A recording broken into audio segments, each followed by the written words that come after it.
I'm going to call this one Digital Dark Age, but before I get to that I just need to explain a few fundamental ideas first, a few prepositions first.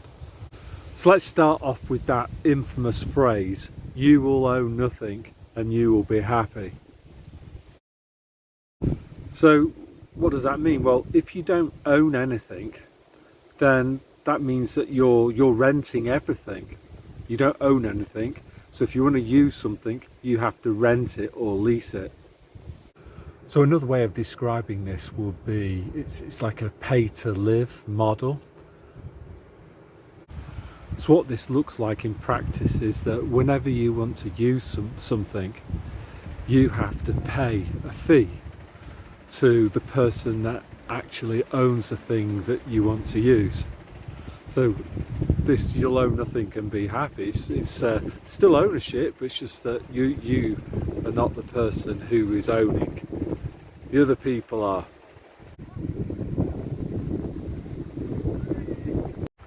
So that sounds bad, doesn't it? Like scary even.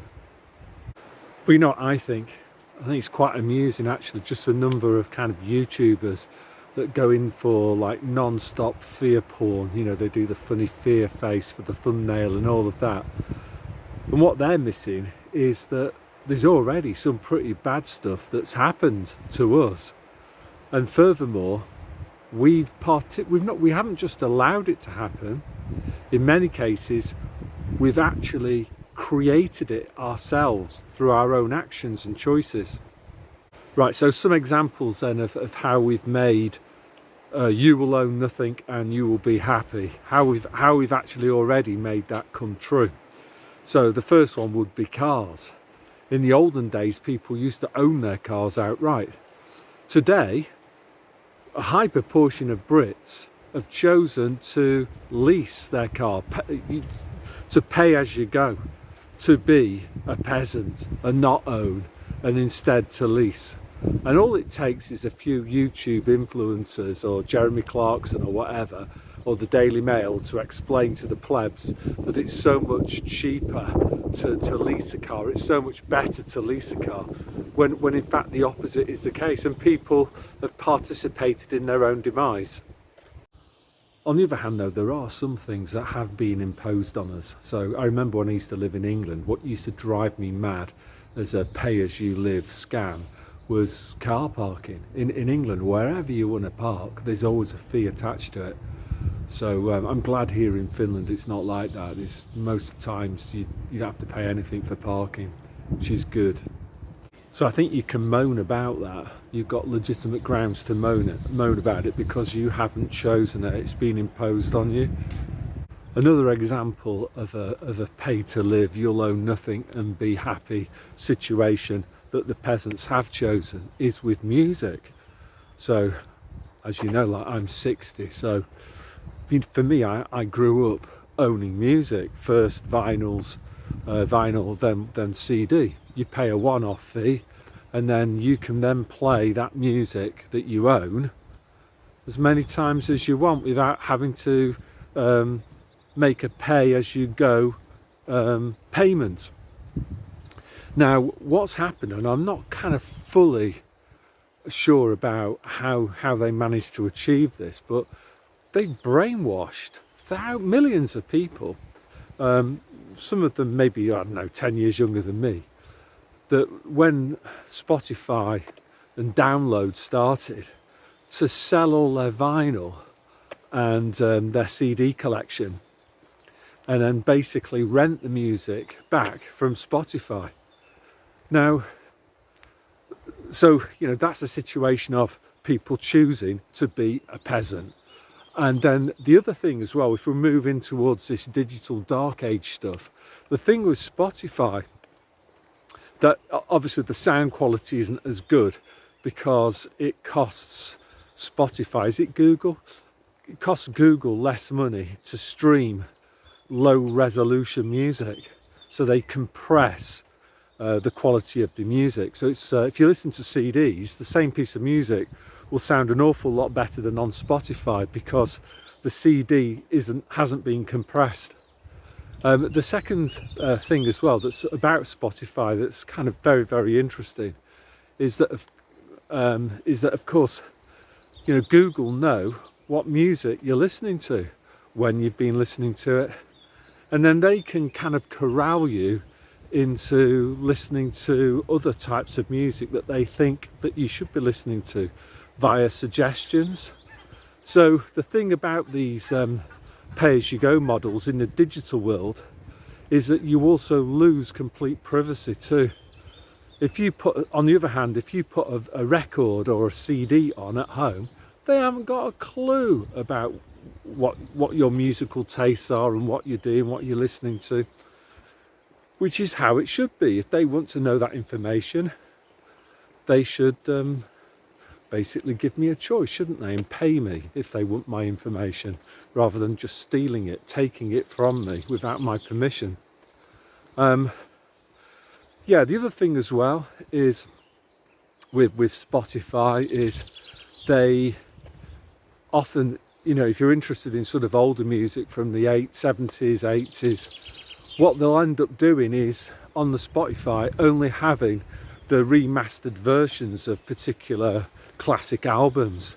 So for me, that's analogous to some computer nerd somewhere thinking that the Mona Lisa by Leonardo da Vinci needs a bit of touching up. It could be improved somehow. Which is, you know, just hubris. So that's another reason I think to go away, cancel your Spotify subscriptions. Another one too would be that what happens, so I gather, with Spotify is that you don't own anything. So you might be paying them a fee per month. Then all of a sudden it might be you want to listen to Neil Young or something, and then you find that all the Neil Young albums have been pulled from Spotify because of he's decided to exercise his right as a creator to pull it from Spotify.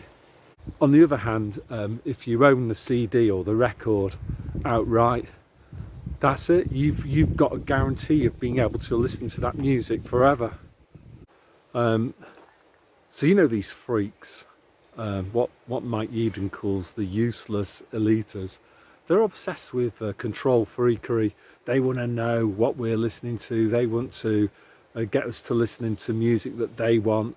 Also, you know, for example, what are the odds in the near future that, I don't know, music of Ian Brown or Morrissey, people that push narratives that might get people thinking, unauthorized thoughts, they're not going to be on Spotify, are they? So I think we're actually in a race against time at the moment to grab hold of these physical products. Let's call it physical media, be it CDs, vinyl, DVDs. Same thing will definitely happen with films. Much better now to get hold of the DVDs and basically keep them. Those that are in your possession can't be altered. If you're relying on a stream, they can edit out bits of films that they don't like, or just change it completely, like they're doing with music and remastering and things. And then the other factor, as I say, is economy. It's far cheaper to do that. And now this might sound a bit harsh, you know, where when you talk about normies and stuff, but you can actually, and normies have caused an awful lot of havoc. You know, for example, during the biomedical fascism period, you know, we could have ended up in camps as a result of those normies.